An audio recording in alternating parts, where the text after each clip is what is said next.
اس کہانی میں یہ جو جب سے پنجاب اور کے پی حکومت گئی ہے، پرویز الہی بڑا دلچسپ کردار ہے.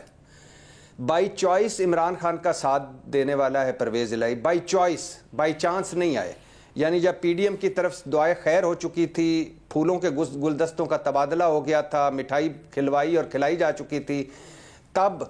ایک لوگ کہتے ہیں یا بات ہوتی ہے کہ جنرل باجوہ نے کال کی تھی، لیکن اس کال کے علاوہ بھی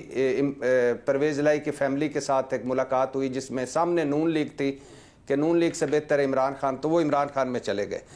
اور پھر ہر اس وقت سے لے کر اب تک 6 مرتبہ بڑی پرکشش آفریں ٹھکرانے والے ہیں پرویز الہی.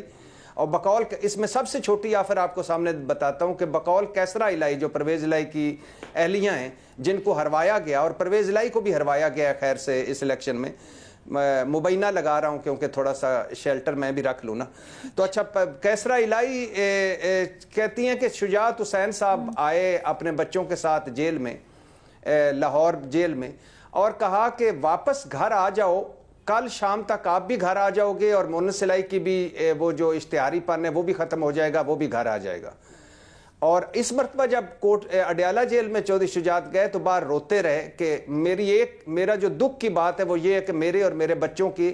آپ کے اور میرے بچوں کے درمیان تعلقات بہتر ہونے چاہیے تھے، ہم تو اب آخری لمحوں پہ ہیں. تو پرویز الہی نے کہا کہ دونوں سیٹیں واپس کر دیں تو تعلقات بہتر ہو سکتے ہیں. اور پرویز الہی وہ آدمی تھے جو اسٹیبلشمنٹ سے تحریک انصاف کو کبھی نہ کہتے تھے بالکل نہ لڑیں،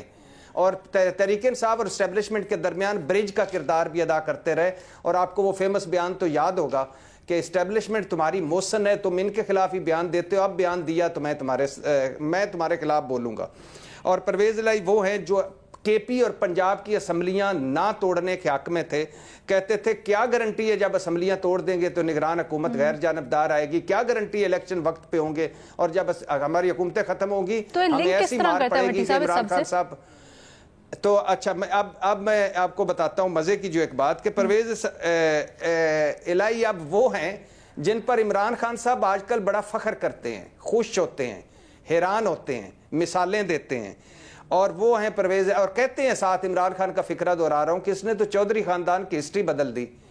تو اس ایک صحافی نے یاد کرایا کہ آپ تو ان کو پنجاب کا ڈاکو کہتے تھے، نہیں کہتے، انہوں نے سارا کچھ دھو دیا ہے، مشکل وقت میں کھڑے رہے ہیں. صاحب جو اب الزام لگ رہے ہیں اس کے اوپر آ جائے نا، یہ تو بہت سنگین اور بہت بڑا پرویز الہی وہ ہیں میڈم شیخ کے جو جلاؤ گھراؤ اور مار پیٹ کے اگینسٹ تھے اور 9 مئی کے اگینسٹ تھے. تو اب ان ساروں کو دیکھیں تو 77 سالہ پرویز الہی جو بیمار ہیں، ان کی فیملی کہتی ہے کہ پہلے دن سے اب تک ذہنی ٹارچر تو ان کو کیا جاتا رہا مختلف اوقات میں. لیکن یہ جو جس دن یہ آیا کہ ان کی میڈیکل رپورٹ ہوگی کہ سر کی بائیں جانب چوٹ ہے، بائیں آنکھ کے قریب چوٹ ہے، چھاتی سوجی ہوئی ہے، گھٹنا زخمی ہے، 4 پسلیاں ٹوٹی ہوئی ہیں. واش روم میں گرنے سے حیرت انگیز طور پر اتنا بندہ زخمی نہیں ہو سکتا. تو ساتھ ساتھ یہ افواہیں پھر شروع ہو گئیں کہ ان پر تشدد ہوا ہے، اللہ کرے ایسا نہ ہو. لیکن عظمہ صاحبہ کو کہنا یہ ہے کہ اب نواز شریف صاحب کی میڈیکل رپورٹوں کے بعد ہمیں اب جیل کی رپورٹیں یا میڈیکل رپورٹوں پر کوئی اعتبار نہیں رہا. مہربانی کریں ان کا ایک یا پرویز الہی کو میڈیا کے سامنے لایا جائے، وہ اس کی رسائی ممکن بنائی جائے، یا کوئی ایک ڈاکٹروں کا پینل بنایا جائے جس میں کے پی کے ڈاکٹر بھی ڈال لیں، پنجاب کے بھی ڈال لیں، مرکز کے بھی، جس طرح نواز شریف صاحب کے لیے کراچی، لاہور اور اسلام آباد کے ڈاکٹر اکٹھے ہوئے تھے. ایک معائنہ کروا کر یہ صورتحال کرنی چاہیے.